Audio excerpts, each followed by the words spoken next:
All of Walt Disney's classic cartoon characters were created in the era of cell animation, a two-dimensional medium. But in the golden age of Disney feature films, the artists referred to plaster sculptures called maquettes to help them visualize their characters from every possible angle. During the renaissance of Disney animation in the 1980s and 90s, the idea of creating maquettes was revived, thanks to the initiative and talent of an animator named Ruben Procopio. Some of his creations were later replicated for sale to Disney collectors. So I thought I'd call on Ruben and ask him how he transforms a flat character like Donald Duck into a three-dimensional figure. Ruben doesn't come by his skill by chance. His father, Adolfo, worked for Disney Imagineering for many years, creating molds and sculptures for a variety of theme park attractions.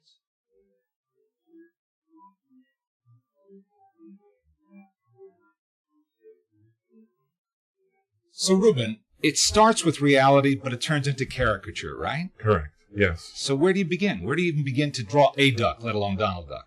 Well, I first do a lot of research on real animals and what they look like. And in this case, since we're doing Donald, I'll get photographs like this where I can see the proportions of a real duck. And the intention, like what we do in everything in animation, is to capture the spirit from reality into the cartoon. Mm-hmm. So what I'll do is I'll go through many of these, and then I'll start doing some sketches, like proportions of a real duck, which is a bit elongated and obviously realistic.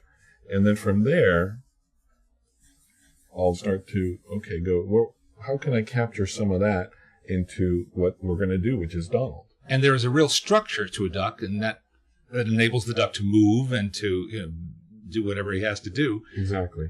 And it's not irrelevant to the cartoon version, is it? No, it's not. As Donald evolved, we have the proportions of a real duck here.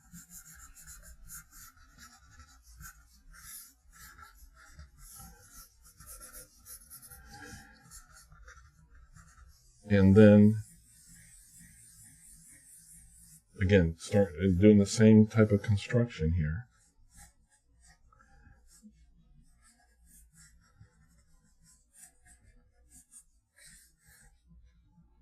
Exaggerating shapes.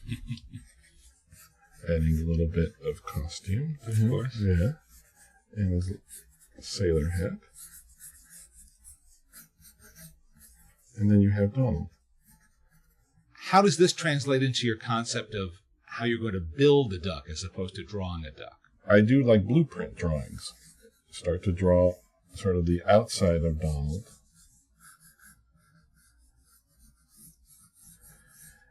And I'm thinking in volume in 3D that this is 360 views and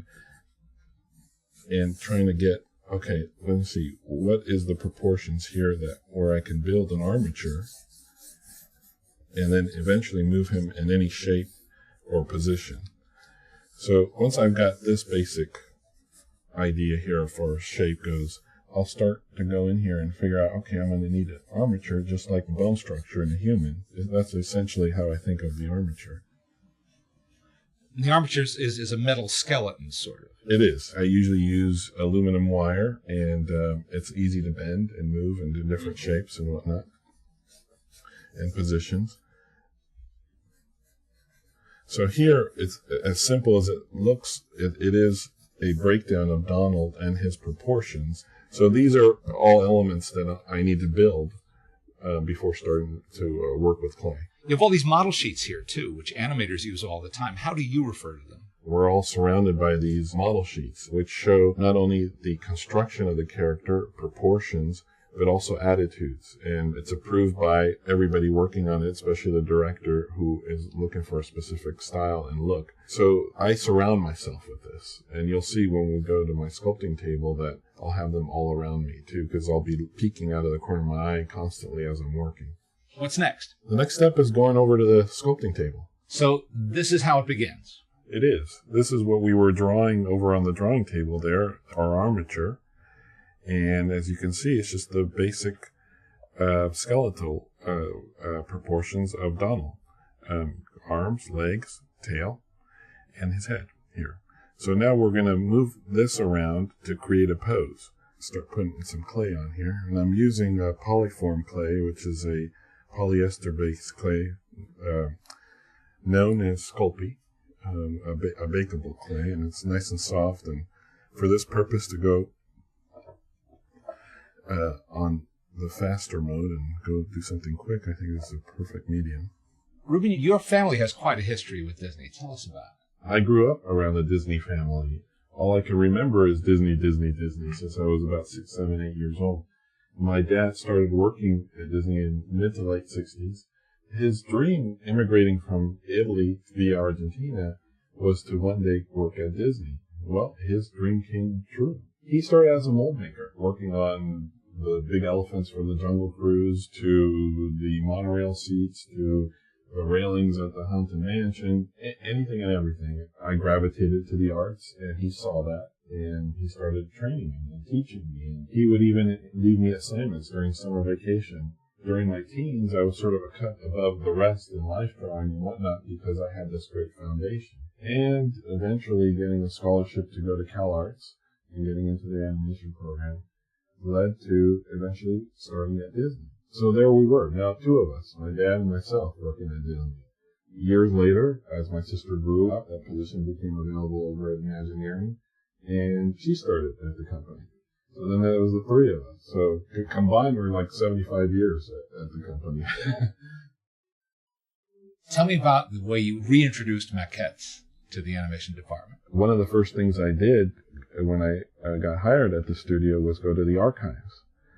And I had heard about the little plaster models that they did way back in the 30s and 40s and how beautiful they were. And I began to ask, well, what happened to this whole process and why did they do it in the first place? And the answers I got was, well, this was Walt Disney's idea of helping the animators jump from one picture to another as far as drawing a human character and then an animal character. And it's another tool to visualize it in dimension. So during a period of between one picture and another, there was a little bit of downtime, and I started sculpting in my office. And Don Hahn, one of the producers there, happened to come into my office and for a visit, and he said, "Hey, why don't you show that to Bernie Mattson? He's the director of The Great Mouse Detective. That's the next show we're doing." And well, he loved it. And as we talked, why don't we do the rest of the characters? Come next show, we decided, okay, let's do these as part of the production. And the animators must really value having these then. Oh, absolutely.